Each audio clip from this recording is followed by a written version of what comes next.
एक बूढ़ा बाप अपने नौजवान बेटे के साथ अपने घर के सहन में बैठा हुआ था।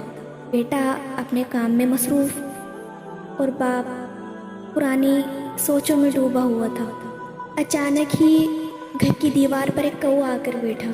जैसे ही बूढ़े बाप की नज़र कौवे पर पड़ी, अपने नौजवान बेटे से बोला कि बेटा बता सकते हो ये दीवार पर क्या है? बेटे ने हैरत में मुस्कुराकर कहा कि आपको नहीं पता बाबा, ये कौवा है। बूढ़े बाप ने कहा कि अच्छा ठीक है बेटा। फिर थोड़ी देर बाद दोबारा पूछा, बेटा बताओ ना ये क्या है? बेटा फिर मुस्कुराया और कहा कि बाबा अभी तो आपको बताया है कि ये कौवा है। बूढ़े बाप ने फिर कहा कि अच्छा ये कौवा है, ठीक है बेटा। फिर तीसरी बार उस बूढ़े बाप ने कहा कि बेटा बताओ ये क्या है? इस बार वो नौजवान लड़का गुस्से से भड़क उठा, कहने लगा बाबा आप ठीक है? आप पागल हो गए? कितनी दफ़ा आपने मुझसे पूछ लिया है, मैंने आपको अभी 2 मरतबा बताया है कि ये कौवा है। अब फिर बता रहा हूँ कि ये कौवा है, अब नहीं पूछना।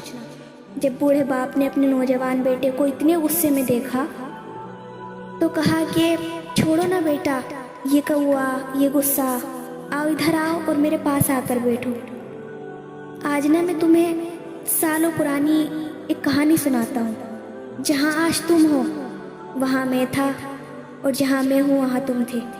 यही घर था, यही घर का सहन था, यही दीवार थी और यही वो कौवा आकर बैठा था जिसे देखकर तुमने मुझसे पूछा, मासूम सी ज़बान से कहा कि बाबा ये क्या है?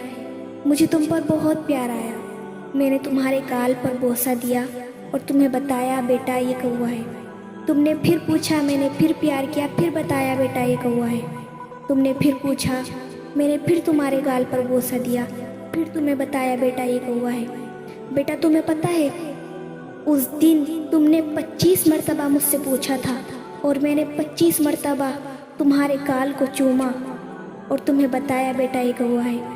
आज तुमसे 2 से 3 बार मैंने क्या पूछ लिया, तुम तो गुस्से से भड़क उठे।